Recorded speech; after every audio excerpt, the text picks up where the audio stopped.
I stopped visiting people after 70, not because I was sick, not because I became cold or distant, but because I got tired of faking smiles in front of thoughtless questions. I got tired of meals filled with complaints, and I was just too tired to keep pleasing people who never once asked, "How are you really doing?" That may sound harsh, but if you're over 70, I think you understand better than anyone. You used to be the one who always showed up, always brought a small gift, a big smile. You used to believe staying connected is always good.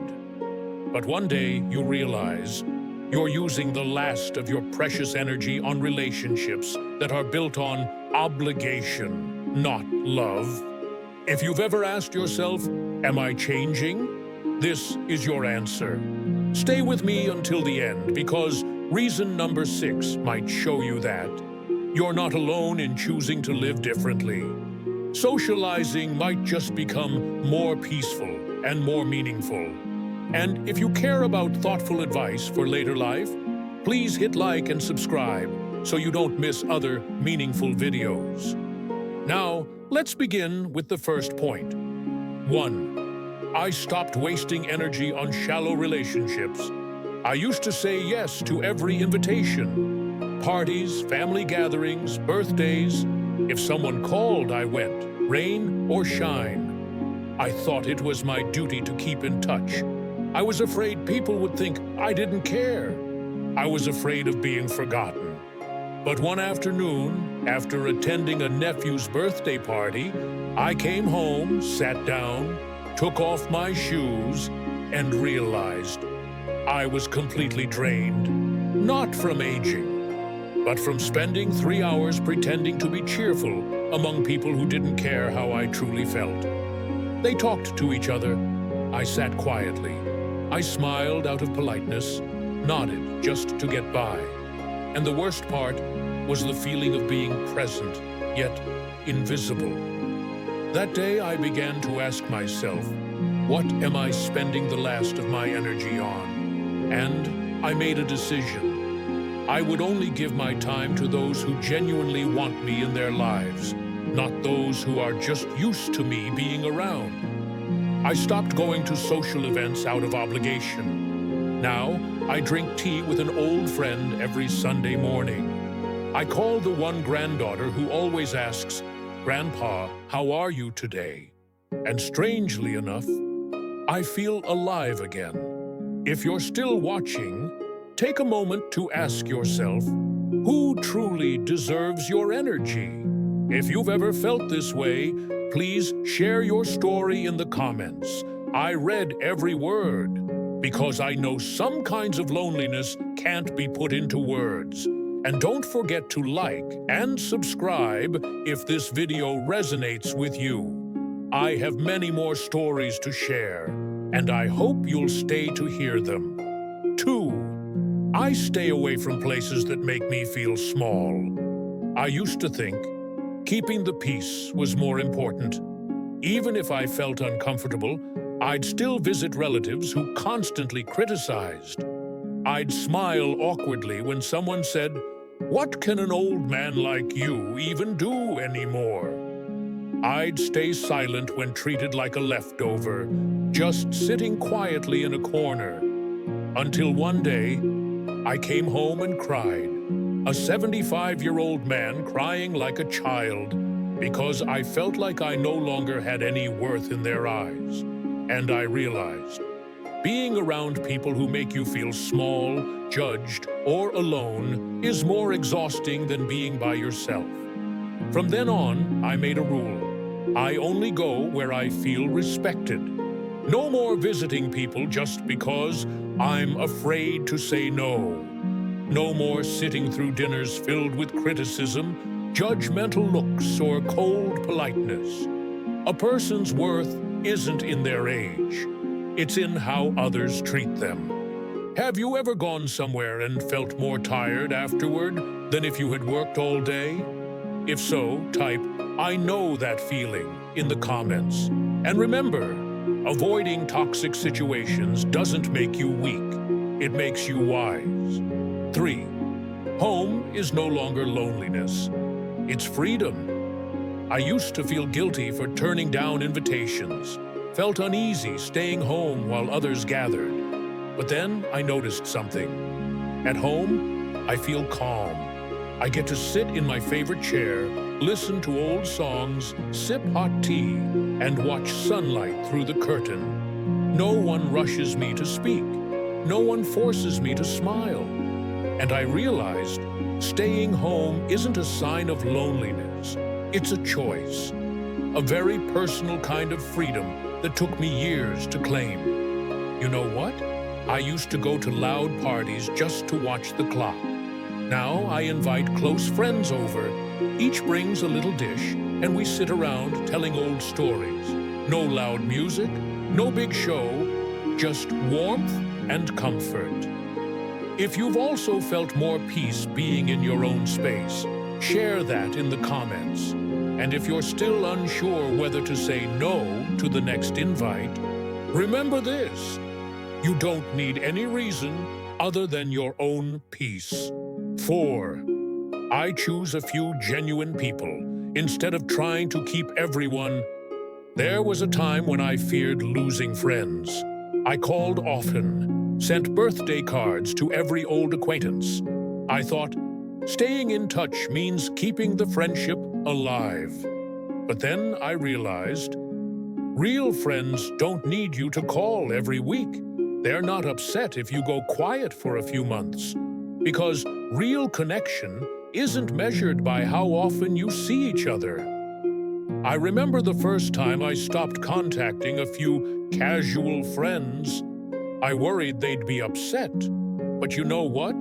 They didn't call, didn't ask, didn't even notice. And that taught me something powerful. We only hold on to the truly meaningful relationships when we stop trying to please everyone. These days, I have a small circle. 3 old buddies, a granddaughter who texts me every night, and a neighbor who asks, "How are you today?" each morning. And that's more than enough. If you've ever felt drained trying to maintain too many relationships, try writing down one name, someone who genuinely makes you feel loved. Give them your time instead. If this part touches you, hit like and share the video with someone who needs to hear it. We don't need a crowd. We just need the few who stay when the room gets quiet. 5. I stopped living on autopilot and started doing what I truly want. For years, I lived like a machine. Woke up, followed the same routine, accepted invitations out of habit, visited others simply because that's what I'd always done. I never once asked myself, do I even want to? Life felt like a tape stuck on replay. Then one day I looked around and nothing truly made me happy. When I was younger, I was too busy to think. After retirement, I had time, but didn't know what to do with it or who to give it to. So I sat down and asked myself, what brings me peace? Who makes me laugh? Really laugh? How do I want to spend the rest of my days? I discovered there were so many things I had never done because I was always just following the routine. I started taking morning walks, no rush. I finally read the book I abandoned 20 years ago. I started listening to myself instead of always listening to what others wanted from me. And I stopped visiting people just because I was too polite to say no. Now, I go where I feel joy. I say no to invitations that I never wanted in the first place. I choose to live honestly, not pretending anymore.